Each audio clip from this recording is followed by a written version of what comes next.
का रे जोखना, घर में सब ठीक बानू? ठीक बा।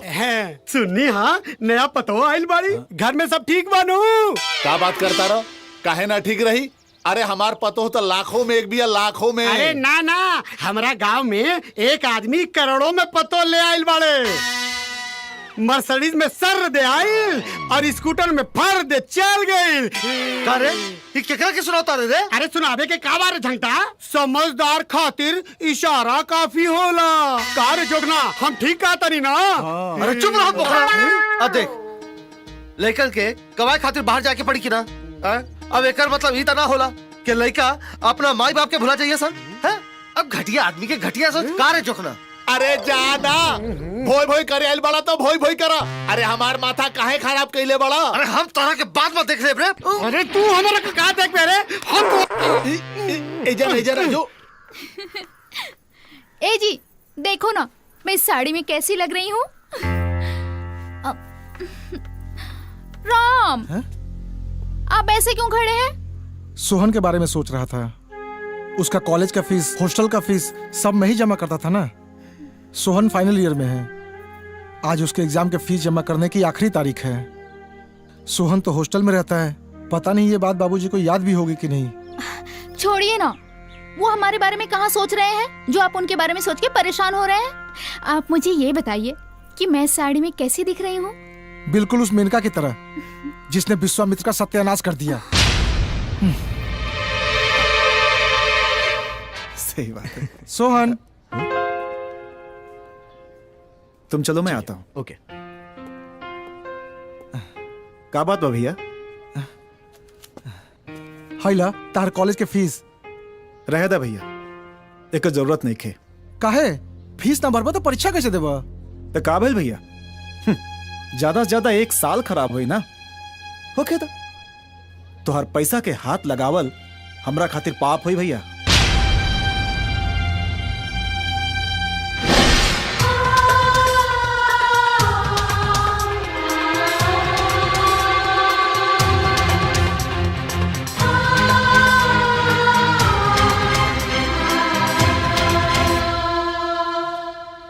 वाह बेटा वाह, ओकर पैसा लौटा के आज तक हमार मान रख ले। अरे हमार तक छाती जुड़ा गिल रे।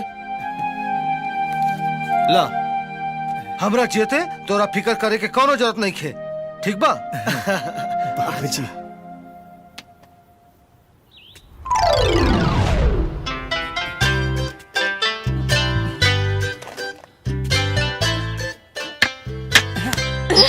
करम फूटा सत्यानाश हो तोर। तू अरा मुझौसा मुझे रहो ना, तेरा अखियां में कच्चा फूट गइल बा का रे? हाँ, लौकत नहीं खे? हमारा तो लौकता, हमरा गुलिया के थोड़ी लौकता ना, तो कगरी कट के निकल ना जाई। गुलिया के जैसन तू आन्हर हो गइल बाड़ा। कहाँ समहू आन्हर आती तो गुलिया के जैसन तोरा में सट जाती। सटे के इतना शौक बना तो हमरा घर पे हमरा बाबूजी से हमार हाथ मांग के दिखावा, तब जाने कि कितना बड़का हीरो बाड़ा। ए, तकाल 12 बच्चे तोरा घरे आव, तोहर हाथ मांगब तोहरा बाबूजी से, और अकेला नहीं आएंगे हम, अब पूरा बाराती का साथ आए। अरे जे रे ढोंगी जा। कल 12 बजे, कल 12 बजे। हाथ ले जाओ। अरे अब ठीक बानू प्रभु।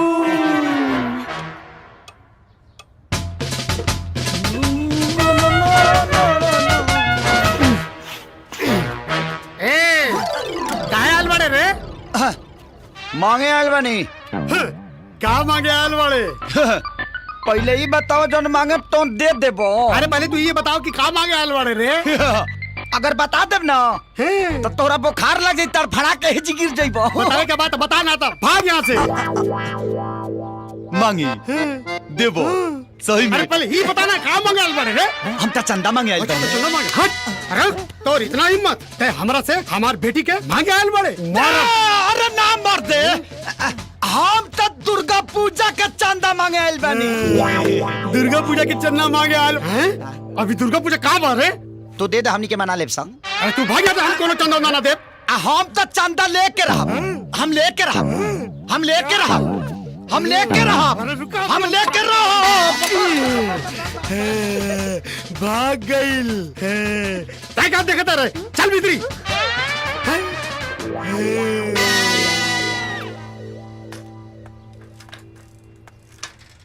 अरे रुका दे तनी फ्री में पान खा।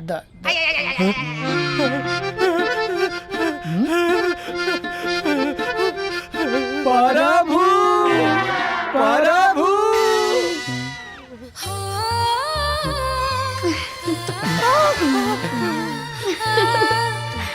अरे यार हमरा तो विश्वास ही नहीं के होत। आज पहली बार चंदा हमरा के देख के हंसल बड़ी। पगलाइल बड़े कार है। अरे तोरा के ना हमरा के देख के हंसल बिया। तोरा के तक कुतियो ना देखी हास्य के बात करता। हट हट हट। अरे यार आज चंदा हमरा के देख के हंसली। कहाँ जाई रे का करी रे।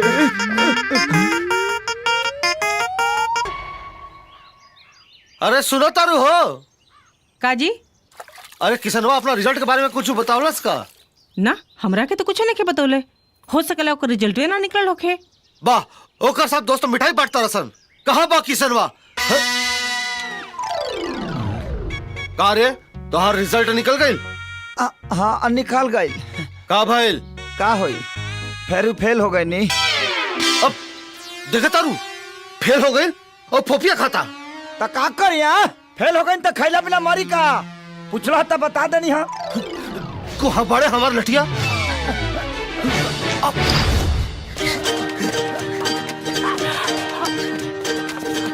ए किसनवा चुपचाप हमार लठिया दे दे रे। आज बताओ तानी तोरा के हमनी के फेल भइले के रिकॉर्ड तो बनिए गइल हो। ए किसनवा बार बार फेल होला तब तोरा शर्म ना आवेला। अब तोर पढ़ाई लिखाई छोड़ा के तोरा से खेते जुतवाई।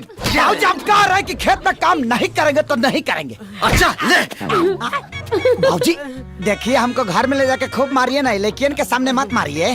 अरे करिए के देखे के चक्कर में तो फेल हो जाने रे। हम कह रहे हैं कि महिलाओं के सामने मत मारिए हमारा भी प्रतिष्ठा है। अरे बाहर है तोर प्रतिष्ठा। तो कह रहे हैं ना। बाबूजी बाबूजी हम पास हो गए नहीं बाबूजी। पूरा कॉलेज में फर्स्ट आइल बानी बाबूजी। वाह देख ये फर्स्ट आइल बा आते फेल हो जाने। तो कहे नहीं फेल होंगे हम। हमारे ऊपर सब लड़की समाज का लोड है इनके ऊपर कल्ची का लोड है। बारे बहुत तू मुख्यमंत्री के इलेक्शन लड़ता रहे ना रे। ए चुप ए ये तो नालायक बा बेटा पर तू हमार नाच बाड़ा। अरे राम के माई अरे कहाँ बाड़ू? अरे राम के माई सोहन के रिजल्ट निकल गई और ये पूरा कॉलेज में फर्स्ट आइल बा। हाँ बेटा। हाँ माई। अच्छा अब देखिए सोहब हम एक गांव में अब बड़ा दुकान खोलब। हाँ और दुकान में हमारा बेटा के नाम यह बड़ा बड़ा अक्षर में लिखल हुई डॉक्टर सोहन प्रसाद MBBS। ना बाबूजी वैसे कोनो फायदा नहीं खे। काहे रे? कहा बाबूजी आजकल हर गांव में 4-4 गो दुकान हमार मतलब क्लिनिक खुल गए बा बाबूजी और कंपटीशन के कारण कोनो नहीं खे चलत। तो सरकारी अस्पताल में नौकरी करबे करे? ना बाबूजी ओकरो कहाँ चांस बा। खाली MBBS के डिग्री होके तो अच्छा नौकरी भी ना मिलेला। अरे तते सरकारी नौकरी भी ना करबे प्राइवेट नौकरी भी ना करबे तो ही बता कि तोर इरादा का बारे? हम विदेश जाए बाबूजी लंदन। कोनो जरूरत नहीं की तू कहाँ इतना दूर लंदन जीबा। ये कोने जमाना के बात करता रुमाई। हम अबे हवाई जहाज में बैठा तो 12 घंटा में लंदन। हमरा बात के समझा बाबूजी। हर MBBS पढ़े वाला के एगो सपना होला कि ओकरा डिग्री के आगे एक विदेशी डिग्री लग जाए। वो बहुत भाग्यशाली होला बाबूजी जेकरा के मौका मिलेला और हमरा के ते मौका मिला था। तो तू लोग काहे हमार सपना तोड़ल चाहता रहा? तो हमनी के तोहार सपना तोड़े के चाहता नहीं जा। तो ठीक बा हम तोहरा के भेजब लंदन। अरे कैसे बात करता नहीं जी इतना दूर भेजब अपना बेटा के। एक तो पहले में एकरा पढ़ाई में इतना खर्चा हो गइल बा अब वहाँ के खर्चा कहाँ से लेब रहुआ? तू चिंता मत कर राम के भाई पोस्ट ऑफिस में जितना पैसा बा हम सब निकाल ले। अरे जरूरत पड़ी तो ट्रैक्टर भी बेच दे पर एकरा के लंदन भेज के रहब। ये पूरा 2 लाख रुपया हम ट्रैक्टर ले जाता नहीं। चलो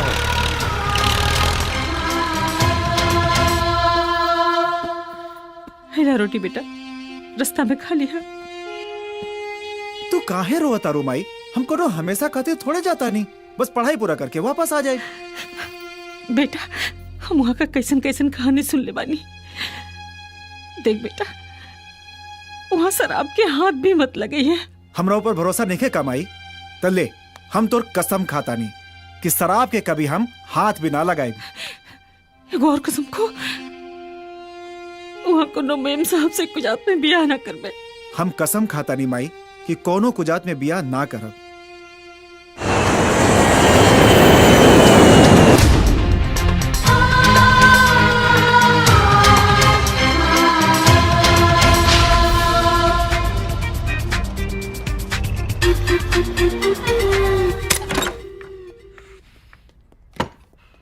दिस इज द रूम। 300 पाउंड पर मंथ देना पड़ेगा। 300 पाउंड्स यानी कि 21,000 रुपए। अबे ये इंडिया नहीं है, रुपए में मत गिन, और इससे सस्ता तुमको कहीं मिलेगा भी नहीं। 4 महीने का किराया एडवांस देना पड़ेगा, समझा कि नहीं समझा? 4 महीने? जल्दी बोल लड़के, रूम पसंद है कि नहीं? मेरी किट्टी पार्टी में जाने का टाइम हो रहा है। ओके ओके आंटी, इट्स ओके। और सुनो, खाना कमरे में नहीं बनाना। मैं तुम इंडियन लोगों को अच्छी तरह से जानती हूँ, बेडरूम को भी किचन बना देते। कोई शोर शराबा नहीं चाहिए, no outsiders and no late coming. और हाँ, घर के टेलीफोन को तुम हाथ भी नहीं लगाना, समझा? बॉबी, ये लड़का कोई लफड़ा तो नहीं करेगा ना? अरे आंटी, आप बेकार का टेंशन ले रही हो।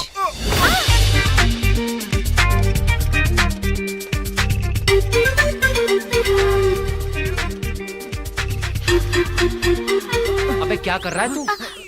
कर क्या रहा है तू? चल चल। व्हाट सोनी, मैंने तुम्हें कितनी बार कहा है घर के अंदर स्केटिंग मत किया कर।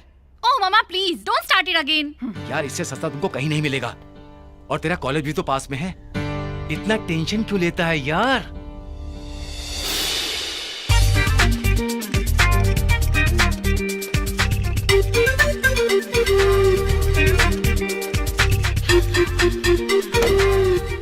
मिसेस लीना की बेटी है यार, क्या चीज है, तेरी तो ऐश है। शट अप यार।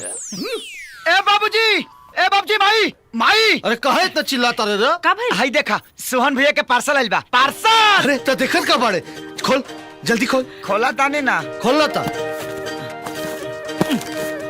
अरे एमे तो चिट्ठियो बा। पढ़ ना बेटा, पढ़, का लिखल बा? पूजनीय बाबूजी प्रणाम। माई के चरण झुके प्रणाम। खुश रहा सोहन भैया। ओह खुश रहा। और ये किशन के प्यार। बाबूजी के मालूम कि हम यहाँ बढ़िया से सेटल हो गइल बानी, पेइंग गेस्ट में कमरा भी मिल गइल बा। बाबूजी तोरा खातिर एगो इम्पोर्टेंट ठीक से पढ़ रहे? कहता नहीं है जी, काहे मारा तारा दिमाग बढ़ के होला जी। इम्पोर्टेड बंडी भेजा तानी।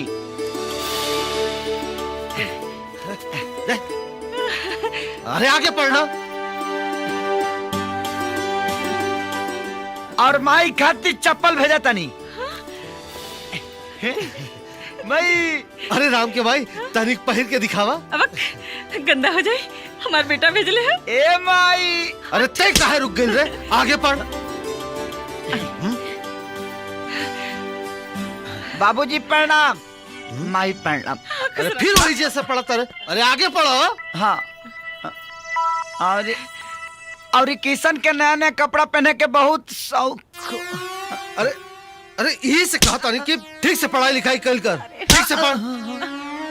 शौक है ना, शौक बा, यही से ओकरा खातिर नया शर्ट और टोपी भेजा तानी। रुक, पहले पढ़, आगे पढ़। बाकी सब ठीक बा, हम एकदम कुशल से बानी। हमार पढ़ाई खत्म हो जाई तो हम तोहरा लगे चलब। अच्छा। तोहरा आज्ञाकारी बेटा सोहान। अरे कहाँ जाता रे? जाता नहीं मेला। अरे मेला बाद में जाइए, पहले ये चिट्ठी दोबारा पढ़। एक एगो चिट्ठिया कई बेर पढ़ी, कई बेर। मेला जाए के बा, इम्पोर्टेंट काम बा। बहुत बदमाश लड़का है। ए चंदा, सलमान के फोटो ले ला। अरे हट, हमके तो अजय देवगन पसंद बा। भैया एगो अजय देवगन के फोटो दाता। ई चंदा, एगो हमरो फोटो लेला। का हम अजय देवगन से कम थोड़ी बनी। ई ला। आ गई ले जोकर जैसे कपड़ा पहन के अपना आपके अजय देवगन समझा ताड़े। अरे एक बार आजमा के ता देखा अजय देवगन के बुला जेबू। छोड़ हमारा हाथ। एक बार धैले हमारा हाथ छोड़। पहली बार धैले बनी धैले रह चुपचाप छोड़ दे। ए चंदा बहुत हंसी मजाक हो गई। अब हम तोरा से बहुत बहुत बहुत इम्पोर्टेंट बात कराइल बानी। हम भगवान के साक्षी मान के कहा था नहीं कि हम तोरा से बेइंतहा मोहब्बत करी ले। उठ हमहू तरह से एगो सच सच बात कर देता नहीं। हंसी मजाक जब ले रहे तब ले ठीक रहे, ओकरा से आगे बढ़े की कोशिश मत करो। जाने ताड़ा हमार पसंद का बा? हमार पसंद बा मोटर गाड़ी में घूमे वाला, अंग्रेजी बोले वाला जीवन साथी। अते ते बाड़े देहाती गवार लेगा। हमार सपना देखल छोड़ दा तो हार हमार मिलन कबो नहीं किए हो सकत।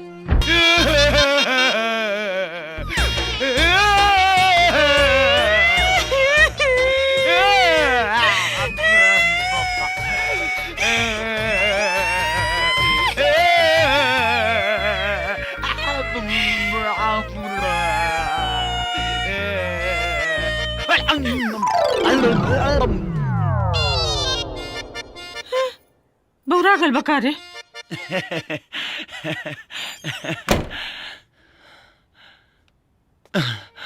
अरे चंदा तू तो अंग्रेजी के किताब बन गई बाड़ू। निमन त लागेला लेके बुझाला ना। का हो बनवारी भाई, आज तो कमाल हो गई यार। चंदा के सहेली आ गल बाड़ी सन, बाकिर किसन के अता पता नहीं के। तोनी के पता ना का? अरे काल मेला में चंदा जवन बेइज्जती कैला किसनवा के। अरे ओकरे बाद कहीं पड़ल हुई गम में रम लड़ावत।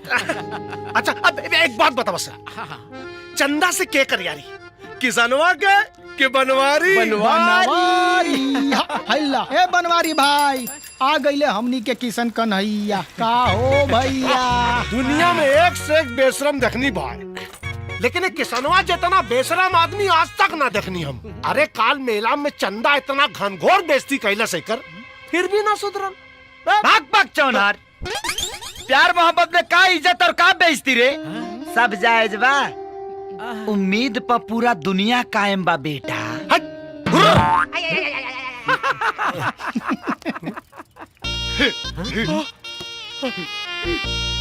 हाँ चंदा, हाउ डू कैसन बाड़ू यू? College going? फाइन बाड़ू नु? प्रभु